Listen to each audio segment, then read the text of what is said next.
जैसा कि नाम है, आप तक पहुंचाएंगे सही और सटीक खबर।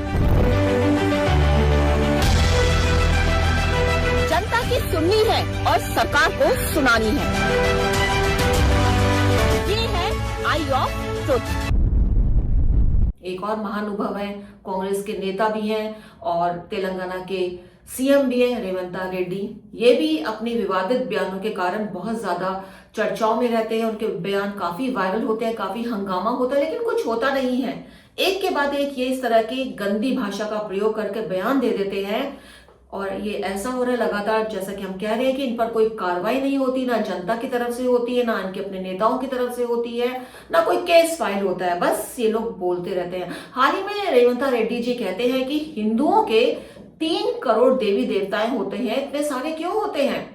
जो कुंवारे हैं उनका अलग देवता है हनुमान जी, जो शराब पीते हैं उनका अलग देवता है, जो शाकाहारी हैं उनका अलग देवता है, जो मांस खाते हैं उनका अलग देवता है। तो इस तरह की एक गंदी टिप्पणी जो है धर्म को लेकर की गई और इस पे काफी हंगामा भी हुआ, लेकिन हंगामा होने का फर्क शायद इन नेताओं को पड़ता नहीं, क्योंकि इससे पहले भी रेवंता रेड्डी ने बहुत ही बदतमीजी की थी जब बिहारियों पर, बिहार के लोगों पर एक बहुत ही गंदा कमेंट दिया था। और कमेंट कब दिया था? 2023 में, जब नीतीश कुमार और लालू यादव और कांग्रेस की सरकार थी। उस समय जो है रेवंता रेड्डी जो बयान देते हैं वो कहते हैं कि बिहारियों के डीएनए से बेहतर है हमारा डीएनए।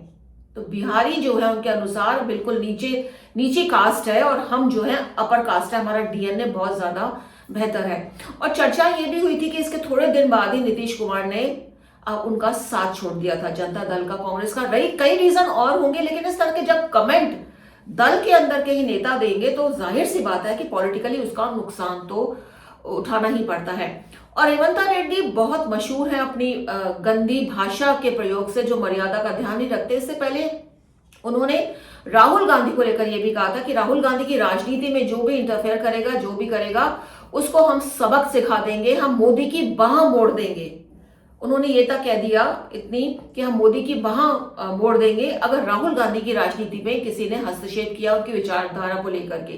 तो इस तरह की जो कमेंट बाजी है लगातार बढ़ रही है, इस पर किसी का काबू नहीं है। कई बार जो थोड़े सभ्य लोग हैं जिनको बहुत ज्यादा पिंच होता है वो कोर्ट चले जाते हैं, कोर्ट उनको बोलता है, कोर्ट जाकर कई नेता माफी भी मांग लेते हैं। लेकिन ये जो प्रचलन लगातार बढ़ रहा है, ये बहुत ही चिंता का विषय है कि भाषा की मर्यादा हर तरफ से खत्म हो रही है। और यहाँ पे हम किसी एक पार्टी का नाम नहीं ले रहे, क्योंकि सभी दलों के नेता एक दूसरे से आगे हैं। कोई कुछ भी बोल देता है, किसी को कुछ भी कह देता है। और जैसे कि हमने पहले भी कहा था कि बिलो द बेल्ट आजकल वार करने लगे हैं। पर्सनल कमेंट जो जरूरत से ज्यादा होने लगे हैं राजनीति में, वो बहुत ही खतरनाक है। और शायद आज से थोड़े समय पहले ही, कुछ समय पहले तक राजनीति में ऐसी हालत नहीं थी। एक तरह से दोस्ताना व्यवहार था। चाहे संसद में कई पार्टी के नेता आपस में लड़ रहे हैं, एक दूसरे के बारे में बातें बना रहे हैं, लेकिन बाहर निकल के सब एक तमीज के साथ और अच्छी तरह से मिलते थे।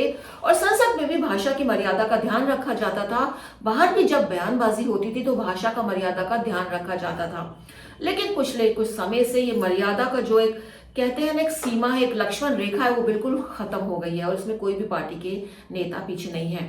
लेकिन जनता सब देख रही है, जनता को ये एहसास है। और जनता में बहुत से लोग ऐसे हैं, चाहे वो मोदी समर्थक ना हो, चाहे वो कांग्रेस समर्थक ना हो, चाहे वो समाजवादी पार्टी के समर्थक ना हो, लेकिन अगर कोई बड़े नेताओं को, बुजुर्ग नेताओं को, पार्टी के अध्यक्ष को, पीएम को, मंत्रियों को गंदी लैंग्वेज में कुछ बोलता है, तो आम जनता, जो पढ़ी लिखी जनता है, जो समझदार जनता है, जो संस्कारी जनता है, उसको ये पसंद नहीं आता है। और शायद यही कारण है, जब बिहार का हम आपको लिविंग लेजेंड एग्जांपल देते हैं, जिस तरह से बिहार में आरजेडी की स्पोक्स पर्सन 2 महिलाओं ने, चाहे वो कंचना हो और चाहे वो प्रियंका हो, जिस तरह से बयानबाजी करी, जिस तरह से भाषा की सारी मर्यादाएं तोड़ दी, माना जा रहा है कि बिहार की हार में एक बड़ा कारण आरजेडी का ये भी है।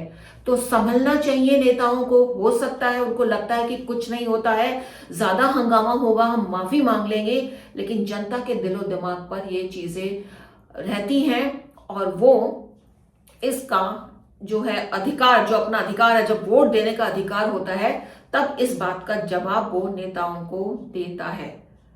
तो दोस्तों हमें लगा ये अहम मुद्दा है। जिस तरह के ये 3-4 घटनाएं आसपास हुई और इसमें भाषा को बिल्कुल, मर्यादा को बिल्कुल ताक पे रख दिया गया, इस तरह की जो चर्चाएं हैं वो भी होनी चाहिए, जिससे जनता को भी पता चले कि क्या हो रहा है, और जब आगे से जब वो वोट करने जाएं तो उनके दिलो दिमाग पर ये बात जरूर रहनी चाहिए कि कौन सा नेता जो है संस्कारी है, सभ्य है और एक सभ्य समाज में अपना जो एक पॉलिटिकल अपना एजेंडा है वो चलाने के लायक है।